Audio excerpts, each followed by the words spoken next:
Latch the windows, lock the doors, and put the kids to bed. It's time for another episode of Tales from the Garage!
Okay, I'm back for another Tales from the Garage.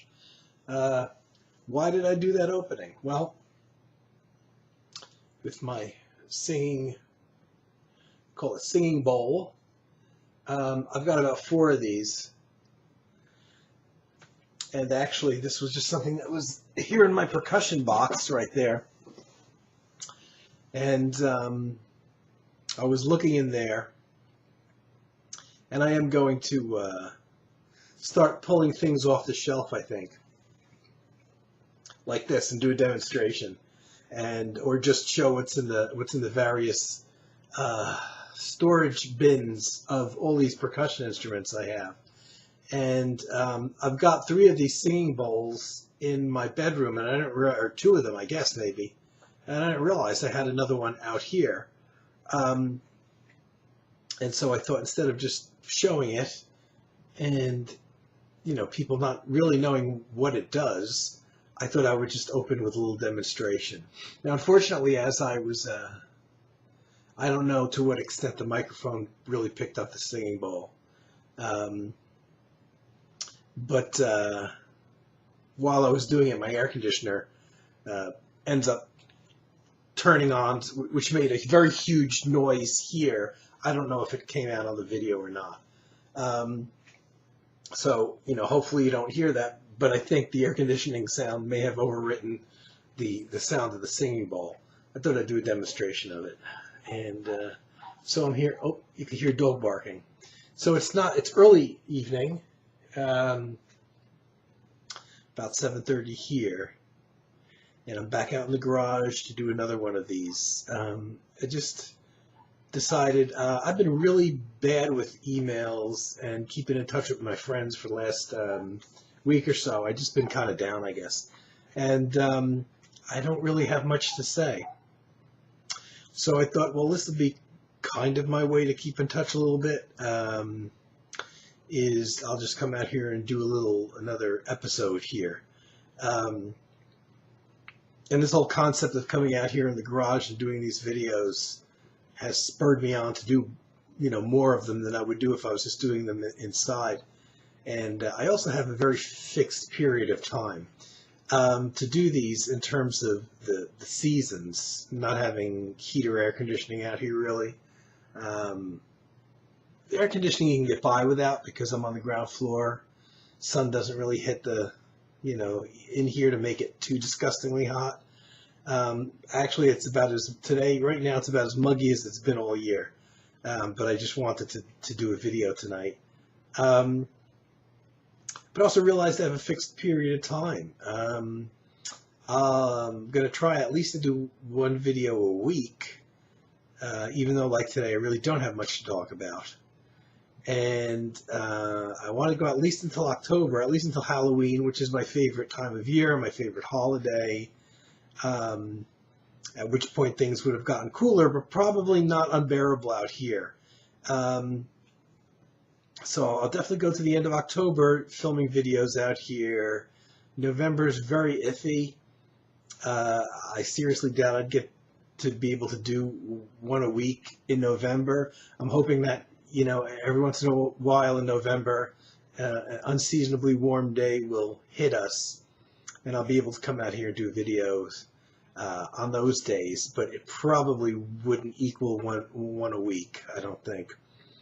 December, January, February is going to pretty much be out. And March is always very iffy too. So, I just came up with this whole concept to film out here in like August, early August. So it's kind of late in the year. I could have been doing these all along. And, but maybe just because I came up with the idea fairly late in the season makes me come out here and do more videos. I don't know. So I thought what I would talk about a little bit is not having a real big subject matter today. Maybe some recent now. Most of you folks know I haven't been working for almost 2 years now, so I haven't been spending much money. But when I get good buys or I can't pass something up, or something comes up cheap or whatever, I will pick things up. And I've actually bought a lot more than I should have, and I don't know where I put most of them, but the ones I pulled out are the ones that I did find that are recent purchases and things that I just couldn't pass up for various reasons. The first being Tangerine Dreams Particles, which is something made by the band since Edgar Fressa passed away. So it caught my interest there. It's 2 CDs, but it's 2 short CDs. It's about 88 minutes total, so it's really only about 8 minutes longer than you could fit on a single CD, but split up into 2 kind of interesting concepts. The second one, which is pretty short, the second CD, is a live one. And it's interesting because now the band is playing live without its only constant member, Edgar Fressa, and a bunch of younger guys who are actually really good, kind of carrying on in the name, even though they hadn't been part of the band for a long time, apart from one member, Thorsten Quayischung, or however we pronounce his name, we're not sure. But they do 5 tracks. Mothers of Rain, which is from Optical Race, which is from about 1988 or so, which is one of my favorite tracks from that whole period that they did. That was a period where it was just a 2-man Tangerine Dream with Edgar Fressa and Paul Hasslinger. And I'm surprised that they chose to do this track, and I'm happy they did.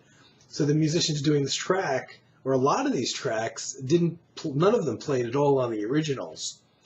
But the thing that I like about them is that it seems like they created the sequences from scratch that they're using, instead of using the same old sequences that like Edgar had been using for years.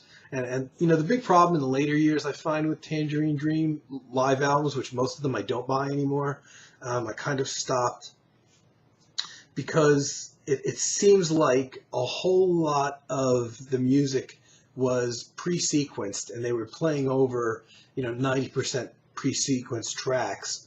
And a lot of the tracks sound identical to the studio versions, except not in as good fidelity because it's a live recording, but a lot of the stuff was pre-sequenced. And all the settings and all the changes and the tempos and everything were very exact and didn't seem to waver at all from the studio recordings, which really leads you to think that they're using a lot of pre-sequenced stuff, not just a simple sequencer part. But with this new band, I don't know if they are not using or don't have access to Edgar Fressa's old equipment or sequences or whatever. But in the case of something like Mothers of Rain, it seems like they went back and they created whatever sequences they do, whatever they do that's not live playing. It seems like the sequences were kind of recreated all over again, which makes it very interesting. So they do Mothers of Rain. Dolphin Dance and White Eagle, which is from the 1980s period.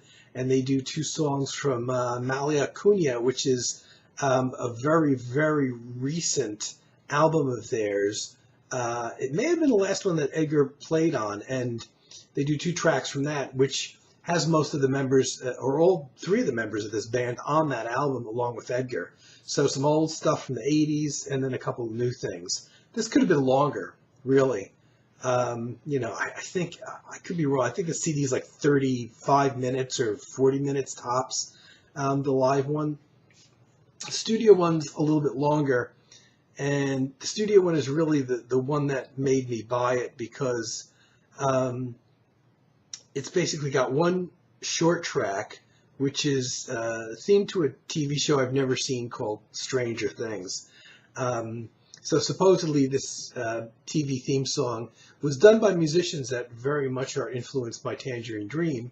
So in turn, Tangerine Dream comes and does their own version, a cover tune of this theme. I have never heard the original or seen the TV show, so I don't know how it rates compared to that. That's like a 5-minute track. And they do about half of Rubicon, 17.5-minute version of Rubicon, which is one of the classic, definitely one of my top 5 favorite Tangerine Dream albums. So that's literally about half of Rubicon. They do a version of that. It's certainly not note for note perfect to the original. It could go on for about 5 minutes before I would even realize what it was if I hadn't read the title. But it's interesting to hear kind of a different version of it. The last track, though, is really, that I'm going to talk about anyway, is really the one that made me buy it. It's a 29-minute piece called 4 p.m. Session that's totally improvised. Improvised live in the studio by the 3 musicians that are in Tangerine Dream currently. And that's the one that sold it for me, that made me go, I've got to hear this, I got to pick it up. It's much more experimental, it's free form. It's a really good piece. It's actually kind of, to me, brings back the days of Zeit, which is my favorite Tangerine Dream album. And it's weird because if Edgar were still around and in the band, I don't think he would have ever done this. I think, he toward the end, really pretty much since the late 80s, he got into shorter, more concise pieces, and I think a lot less improvisation and a lot less freeform stuff. And a lot of the fans of the classic era, like me, of Tangerine Dream, really like that freeform, early, long-form, long-period, long tune stuff from that period. So this 4 p.m. session thing that they did is really nice. It's very interesting. To me, the most interesting thing on the album. So, yeah, cool cover too. So I like it. I'm not sorry I picked it up. And then there's something, I'm not going to really do a review of this because my buddy Carm did one. And I think we ordered the CD at the same time. That's the newest, Wolfgang Downer and Son, just the 2 of them, called Electronic Mayhem. Wolfgang Downer and his son, the drummer, and Wolfgang on keyboards. And this is one 44-minute long piece that, just like Carm said in his video when he reviewed it, going back, I want to say a couple months ago at least, interesting that they didn't index the different sections on the CD. It's just one long track. I kind of like that because it brings you back to the days of the albums. And I think a lot of times musicians are sequencing these tracks and putting breaks in places that they don't really even belong. It's not like there's a clear part 1, part 2, part 3. A lot of these sections bleed into each other. And when you start putting divisions in there, it kind of, I don't know, depending on what format you're listening to it, like on MP3, if you're listening to it on a lot of MP3 players, there'll be a brief break as it changes from track 1 to 2 to 2 to 3. And kind of breaks up the music. It's okay if there's a break in there in the music itself, but a lot of these pieces go on. But on this one, there's actually they could have actually inserted made different tracks out of it. But because it gets quiet in between sections, so you could actually delineate between one part and the next. But I kind of do like the fact that they didn't do that they left it as one big long piece of about a little bit over 44 minutes, a live performance, which even with sequencers and stuff, it kind of amazed me because I'm hearing a lot of things going on. It seems like there's a lot going on for two musicians playing live. And this is their latest. I had to pick that up. And the interesting thing is, you can see I still got the shrink on here. I haven't actually opened the CD. I happened to buy this one because it was very inexpensive when it came out on Amazon. And on some albums on Amazon, you get a free download of the album when you purchase the CD. And I purchased the CD, got the free download, so I've been listening to the download ever since. And it took over 3 months to get the CD. I pre-ordered it, so I knew it was going to take a while. And I think even with the pre-order, I got the download, oddly enough, right away before the release date, if I'm remembering correctly. And they just didn't get any stock in. So it took like 3 months for me to get the physical CD. So by the time I got the CD, I've got the file already in my computer and I've been listening to it for months. So I haven't actually opened the CD. And a nice find, moving ahead, is an album that I actually posted up in full because it's been out of print for a lot of years. Anthony Davis, James Newton, Abdul Wadud, I've Known Rivers, which I've had on vinyl and still do since pretty much the month it was released on the now long defunct Gramavision record label, which came about in the early 1980s. This album is from 1982. And Gramavision was great. They were a little bit like an American ECM in that they had jazz, but not the bebop kind of jazz. They had a lot of chamber jazz, and this is very much in the vein of an ECM album, an acoustic chamber jazz album. Anthony Davis on piano, James Newton on flute, and Abdul Wadud on cello.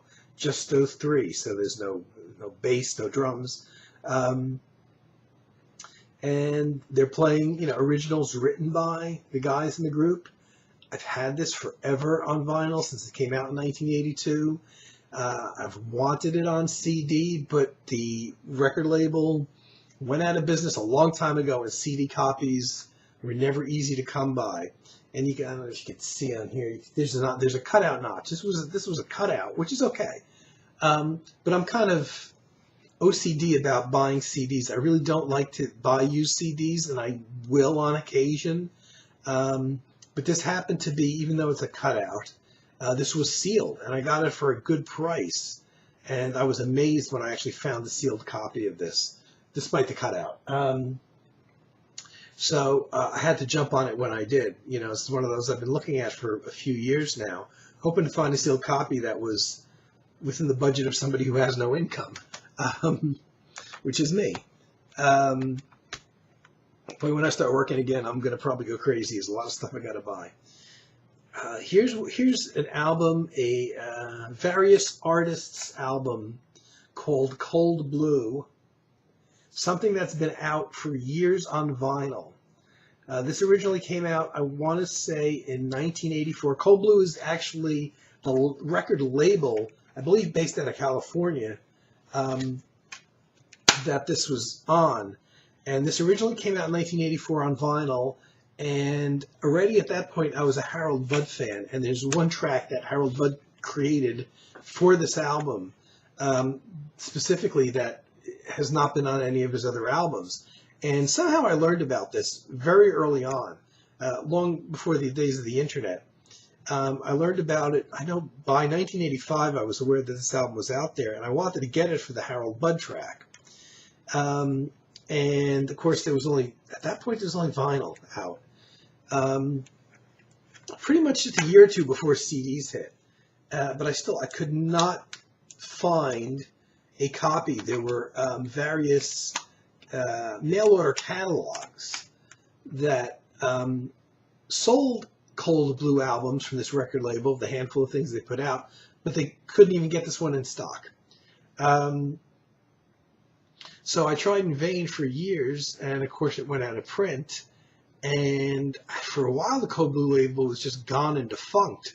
Something happened, and all of a sudden it sprung back to life again in the last couple years. And they started re-releasing some of their albums, and also new albums, I believe, on compact disc. And this Cold Blue sampler, it's called the sampler, was one of them. Now, I think all of the pieces on here are unique to this album. I know the Harold Budd piece is, but I believe all of the pieces are unique to it. And being that this is a CD reissue, they did include one new track that was not on the 1984 album. Now, most of the artists here I'm not familiar with, or I have heard their names, but not their works. Ingram Marshall does a piece on here, which I do have a couple Ingrid Marshall albums. And Daniel Lentz does a piece on here. And I also have a couple Daniel Lentz albums, record albums, not even CDs. Peter Garland is another guy that I heard of. I've never heard any music by this on here. Chaz Smith, Michael Byron, Jim Fox, David Mahler, Reed Miller, John Coolham, Rick Cox, Michael John Fink, and James Tenney are the other artists that appear on here. None of those other guys I know in the last batch. But certainly worth it for the Harold Budd album, and for the Harold Budd piece on the album. And and the other pieces are really good. And I was kind of afraid this was happening, and I can't remember who they are now. I'd have to go back and give them another listen. But now I know Ingrid Marshall, I know Daniel Lentz already, who do pieces on this. I get a glare out of there; it's a little hard. But there's some of the newer artists on here that I had not heard previously. These pieces really are exceptional. And I guess I went on YouTube and I took a look around to see if there's other pieces by these artists that appear on this album. And sure enough, there are. And I can't remember who it is, but one of the artists in particular is somebody who even builds their own instruments. They have this vast workshop where they build these metal instruments, sometimes these enormous things. And their recordings are comprised almost entirely just of these instruments that they built and created. Pretty incredible. And so I didn't want to get into more new artists whose stuff I have to have. And hearing those tracks from these new artists on YouTube that I caught, they're Cold Blue artists that have recorded albums for the label that are out there and available. And it's like, now I got to get this. So it unfortunately turned me on to new artists as well. But this is a good, if you like kind of, it's not really that far out there, but it's in the experimental mode. The Harold Budd piece, certainly fits in with the others in here. And a lot of folks would know probably Daniel Lentz and Ingram Marshall. So in that kind of new music, new composer world, certainly a worthwhile find. And this camera here, which is different than the one I have in my bedroom. I don't know how, it doesn't give me any time, so I have no idea how much time has passed since I started filming. So here's one by a group that I don't know how I came across it. It was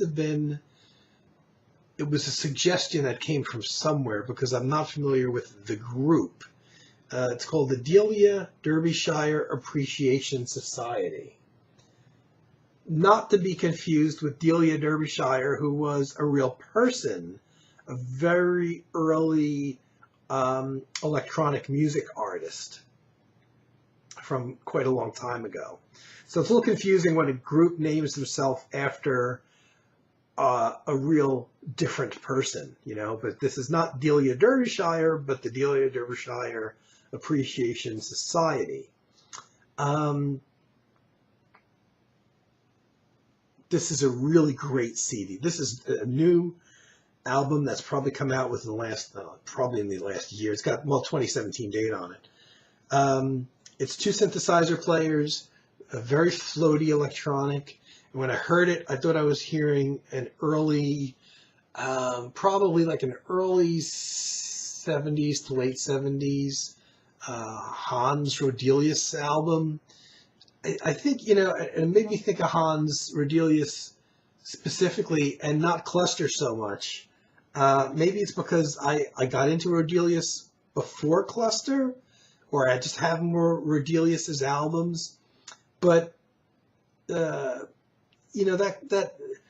I find that Rodelius's albums, the early self-portrait albums, and his fairly well-known albums from, say, the 70s going into the late 70s, solo albums, do sound a little bit different than the albums he made with Moebius as Cluster. I think they're a little softer, maybe a little mellower in a lot of cases, not exclusively. But when I heard this, it made me think of a very well-recorded, laid-back, mellow, no kind of drum machine or anything Rodelius album. And the only negative thing I'll say about it is it's short, but that's a problem that I've noticed coming up with recent albums. I'm seeing a lot of albums coming out nowadays that are in the 40-minute range, 40, 44 minutes, 45-minute range. Whereas 10 years ago on a CD, you wouldn't see that. And I think we have the resurgence of vinyl to blame for it. I think in a lot of cases, even if these albums aren't coming out on vinyl, I think when the albums are being created, the thought is there that, yeah, we might release this on vinyl. So they're keeping the playing time down to something that would fit on a single vinyl album. Which is a little discouraging because, well, vinyl albums are very expensive now, but compared to vinyl albums used to be, when CDs first came out, a vinyl album was like $7.98 and a CD was like $13.98.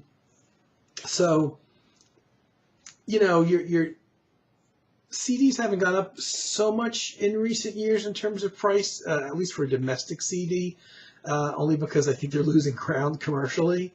And people are just downloading individual tracks. But I'm a little discouraged that, these albums, especially this type of music, very floaty electronic keyboard music.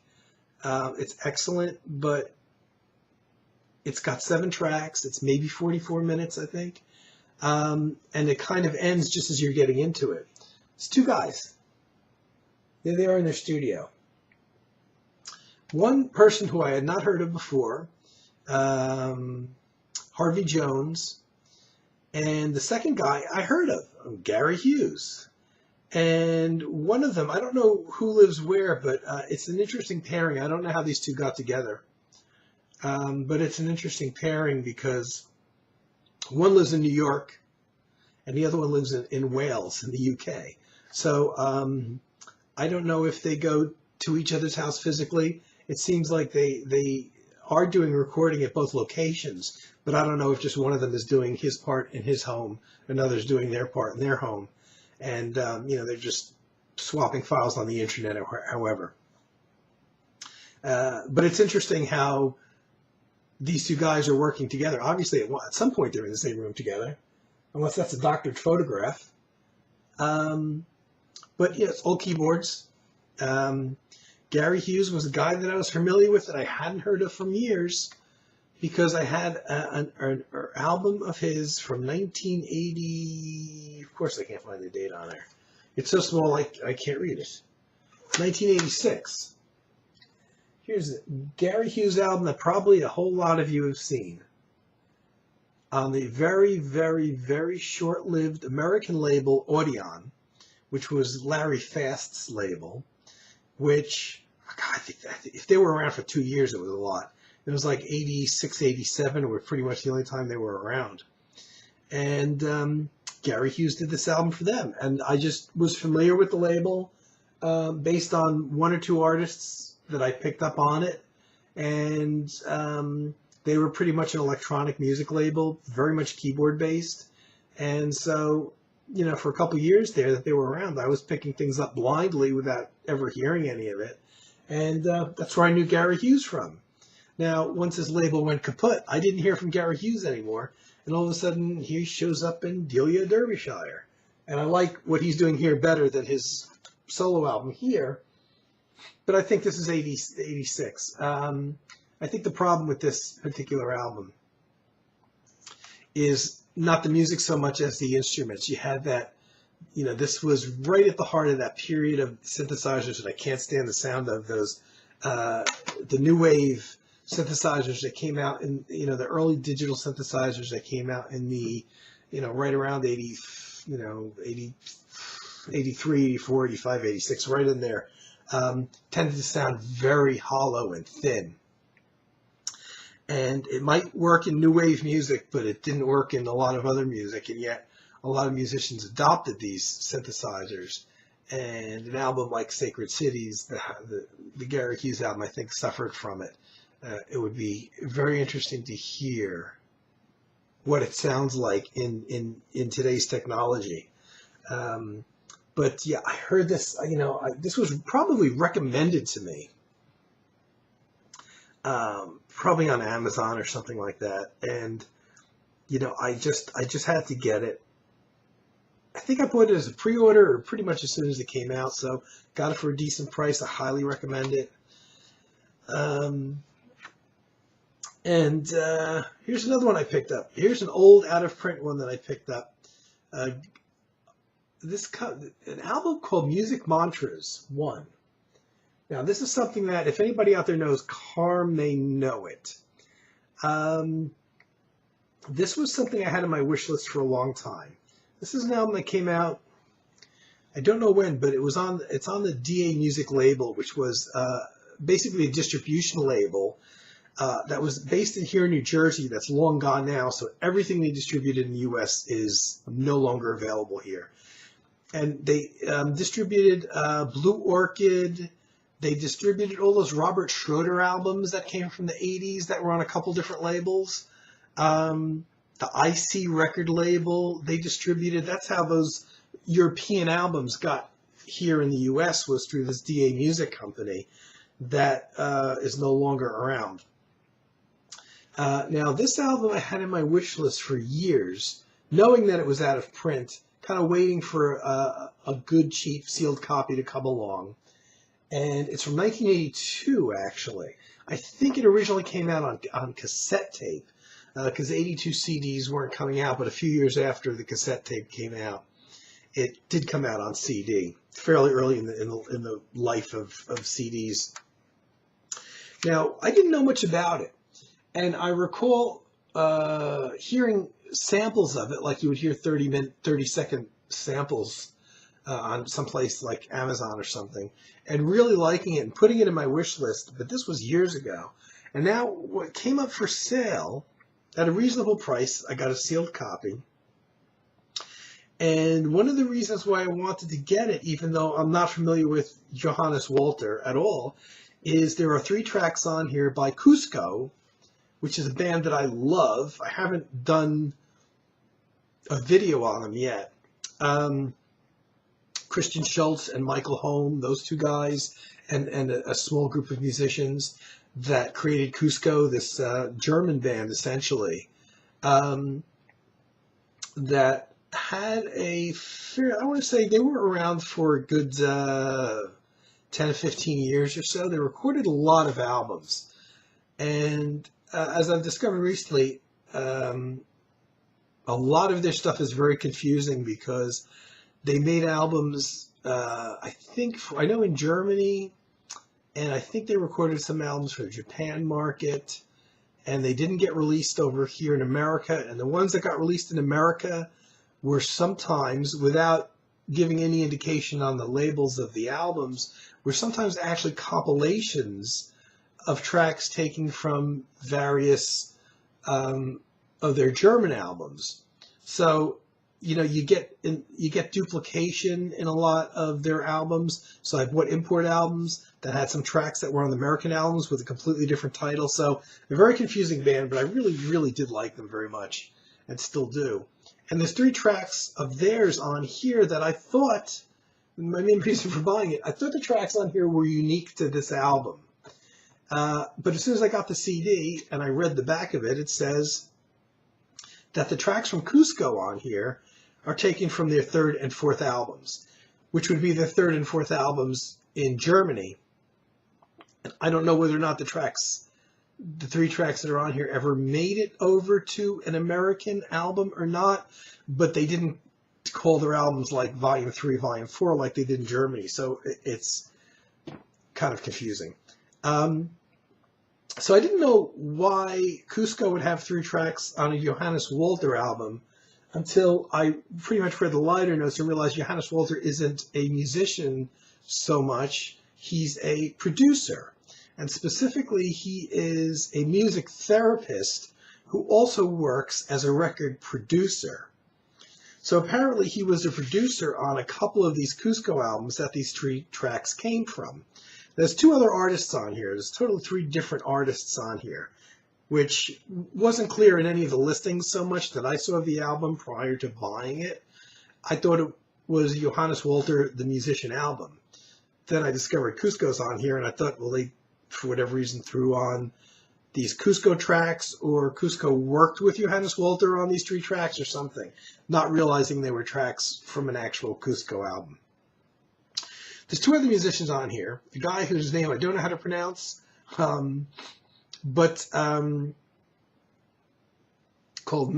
Rolyat, Rolyat, who is a synthesizer player, who does 2 keyboard pieces on here, strictly just synthesizer, which are nice.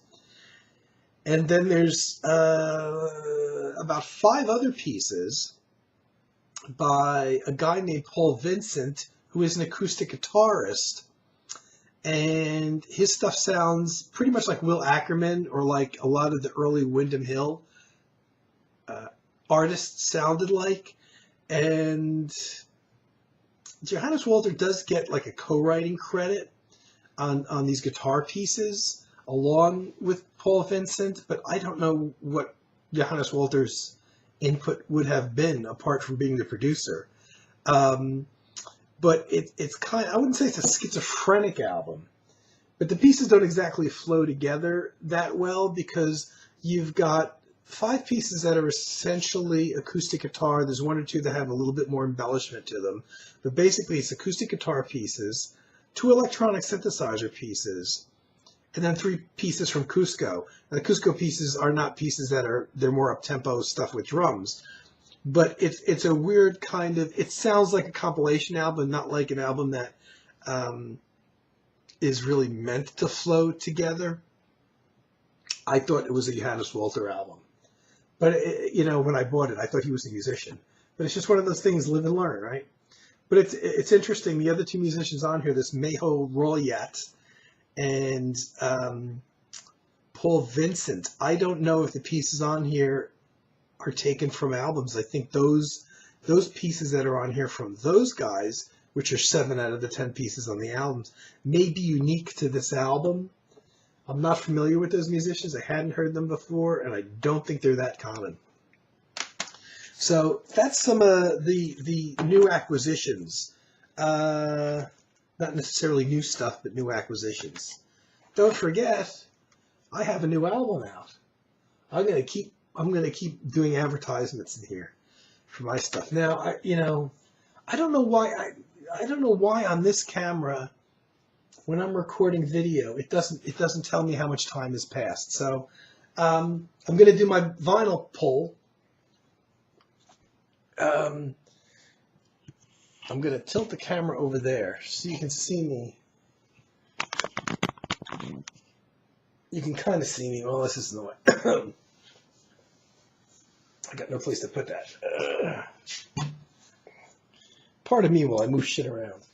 Okay, now I just want to make you aware that I can't even see the spines of the albums that I randomly choose. This is the open side. The open side of the albums is facing me. So I'm just going to choose something at random. Oh, okay. Here is Keith Jarrett's Book of Ways. This is an interesting album. One of the handful of Keith Jarrett albums that I have that I did not buy yet on CD. I'm sure it's out on CD. This is something that I could have. It's a double album set, recorded July 1986. So I'm a little surprised I didn't buy it on CD when it came out. Because I was pretty much an early adopter of the CD. So it's a 2-record set, just of all clavichord improvisations. It's interesting. It's not one of his must-have albums, or an album I would suggest to beginners or newbies. There's no band on here. It's just 2 full albums of his. It's probably a good hour, and at least an hour and a half to an hour and 40 minutes, I would guess, of him pretty much improvising on the clavichord, which is a very, if you hear the sound, you'll know it, is all I can say. It's a bit of a thin-sounding instrument. I recall he plays 2 simultaneously sometimes. So one he may be holding a chord down, and another one he's doing runs on, similar to piano. Very thin sound, very much an old-fashioned kind of sound. A very limited sound. It's a keyboard instrument that doesn't have the range of a piano, say. It's maybe got a range of a couple octaves, 2 or 3 octaves at most. But not a big range like a piano.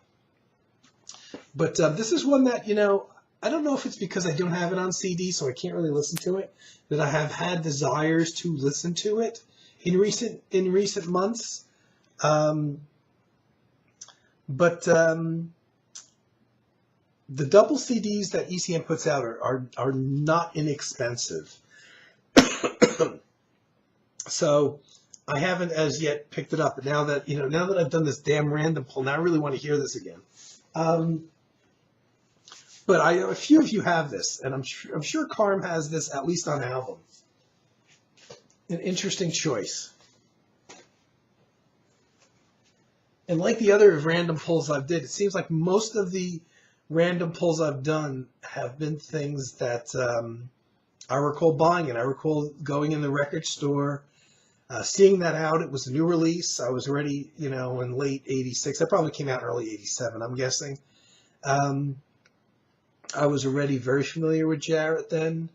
And I remember where I picked that up. Once again, another record label, record store, record chain that doesn't exist anymore, called Disco Mat was the name of it. So Keith Jarrett, Book of Ways. Now I want to hear it.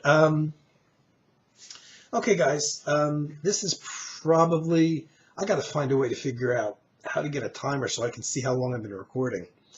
But it's another tale from the garage, another frightening tale from the garage for you. So I hope you're enjoying these, and I will be back very soon. Bye. Tales from the Garage is brought to you by Monster Out. Just spray it once a day throughout your home and keeps all monsters away, even invisible ones. Say goodbye to ghoulies, goblins, gremlins, mummies, vampires, and the living dead. Not effective on witches, chicken men, or rhino girls. And by Smoky brand cigarettes. 9 out of 10 doctors recommend smoky cigarettes to their patients. Remember, gals love a smoky man. Smoky, the key to great taste. Tune in next time for more Tales from the Garage.